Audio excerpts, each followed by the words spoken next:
Hey everybody, and welcome to another hobby table.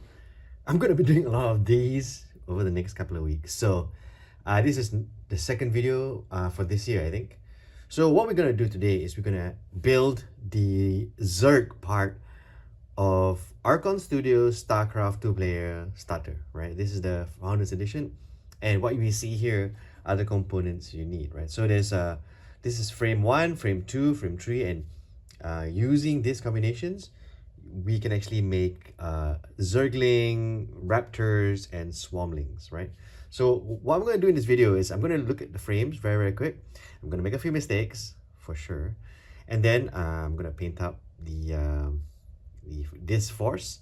And then there's going to be a showcase at the end. Now, one of the first things I felt that was a problem with approaching this painting project was, how do I break it down? So what I've decided to do is I've decided on a number. So I'm going to go with 12 baseline Zerglings, right? And this, just for to hold objectives and stuff like that.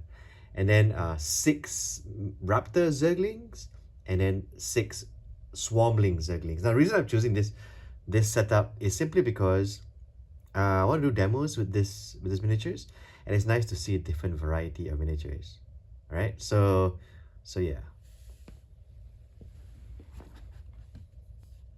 Right, so let's have a look at the card really quick. It says here that if I make 1 to 6 Zerglings, it's 0 points. And then supply, right? 0 supply. And then so 7 to 12, it's 1. So if I make 12 of the baseline Zerglings, it's going to cost me 1 supply. And then for the Raptors and Swarmlings, it'll probably be free. Now, I'm assuming that's how it works. I want to paint the miniatures first before I go into the rules. Why? Because I think when you're doing demos, you want things to look pretty, right? And not, built to win games. I mean, that's my way of approaching this build. Okay, so let's do this. Let's have a look at the build. But before this, I want to show you the build part of the magazine, of the flyer, right? Assembly guide. As you can see, they're different.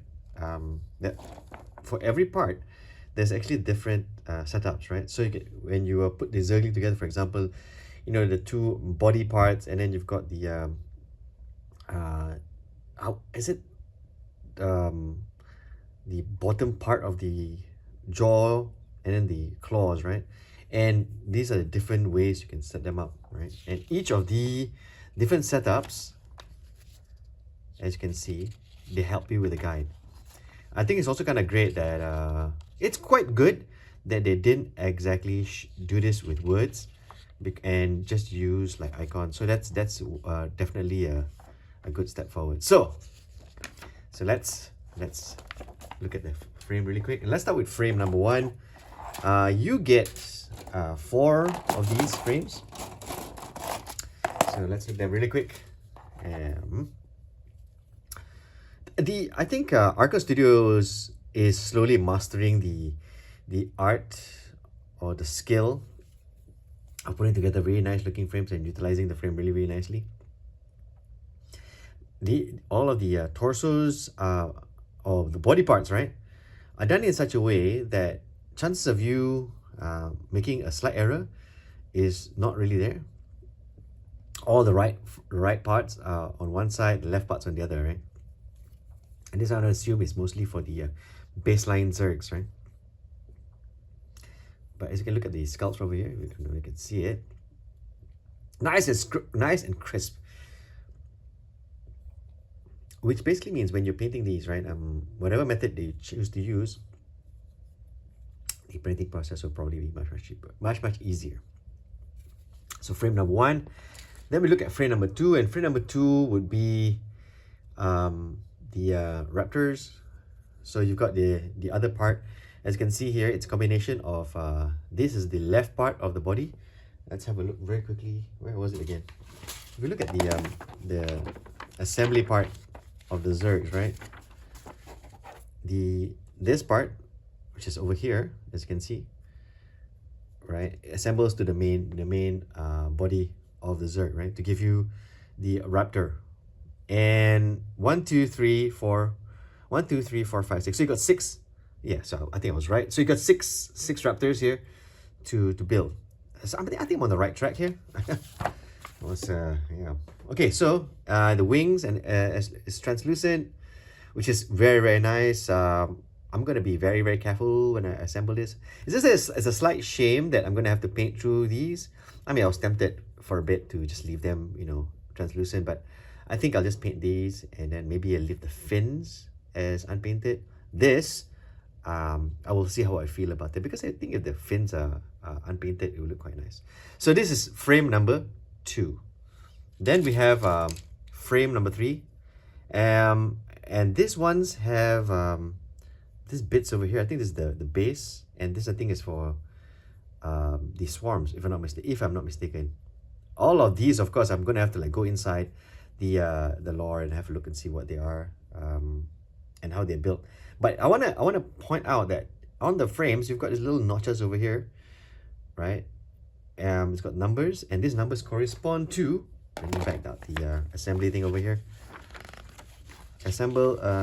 Assembly bits over here. So the component part is right there. So just in case you, for some reason, clipped it and do not know where everything is, it'll take a bit of work, but you can actually go back in and see where everything is, you know, in the on the frame, right? I think this is a good part, and I appreciate they put this part onto the frame, this part onto the flyer.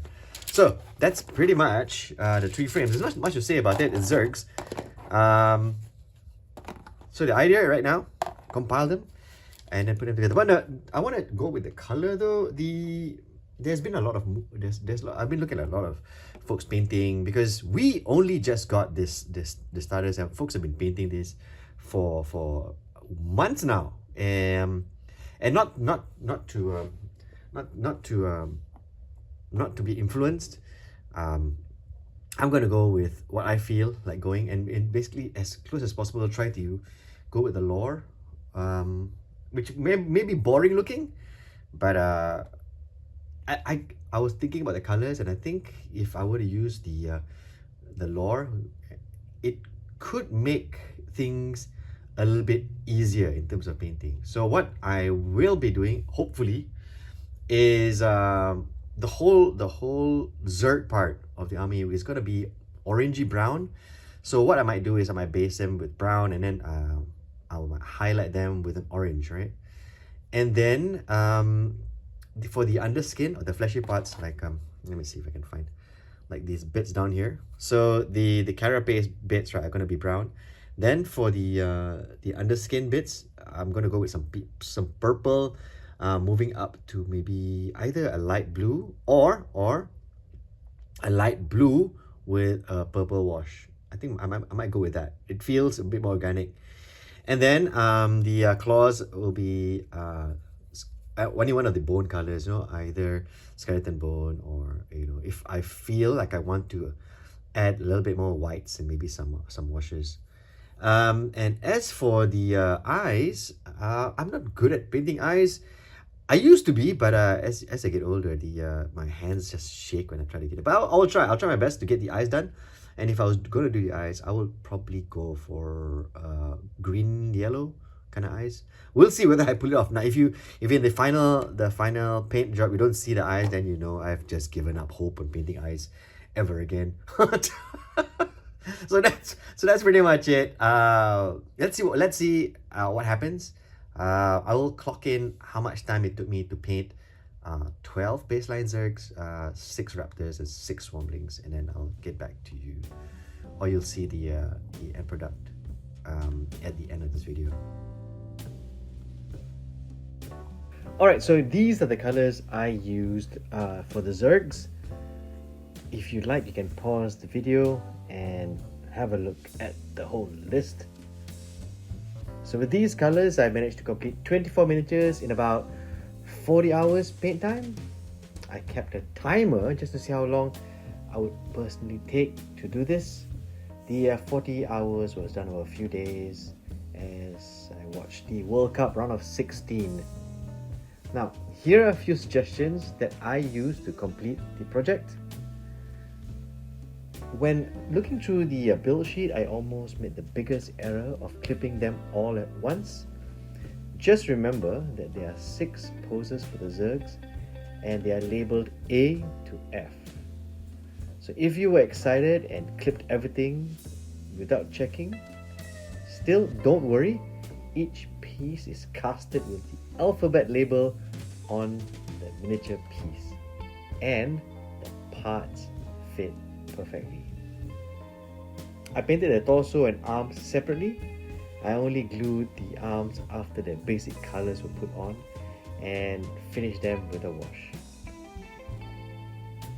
I decided to paint them one by one, just the basic colors, and made sure all the parts for the particular pose were grouped together. I would recommend this, if only just to keep your sanity and at the very least keep things interesting. My initial plans for what kinds of Zergs I wanted to build were hampered when I realized that there was enough for only 6 Raptors or 6 Swarmlings. I had to choose. So I decided to do 6 Raptors. Interesting, as on the frame there were enough parts for 6 poses A to F with fins. So I could only do 6. Perhaps later, when I get more, I'll build more Zerglings as needed. The Raptor wings were not painted, and I like how the translucent plastic looks on my color scheme. I initially wanted to leave the fins unpainted as well, but in all honesty, it did not look good to me. I'm quite glad I got the swarm out of the way first. Mentally, this works, as once I get the swarm done, the bulk will feel complete, and mentally I will be able to move on forward with ease. This, of course, will be true once the project is done. Only then will I know if this was the most difficult part of the project. Overall, the miniatures are very nice. The build felt very conscious with the different poses and the different parts fitting perfectly. I think Archon Studio did a great job with this part, the build. The Zergs were pretty much foolproof because you could sense when a part did not fit with another, and you double check by getting back the build sheet which they provided. I quite enjoyed the process and even did a bit extra with the base with some added stones and grit. I didn't want the Zergs to look bright, so I toned them down with some soft quick shade and removed the excess with a Q-tip. Right, so I'm looking forward to the rest of the kit. Do let me know in the comments what color scheme did you go for your Zergs, and if you have any tips you may want to share when you're putting this kit together. Please like and subscribe, and don't forget to enjoy painting those figures.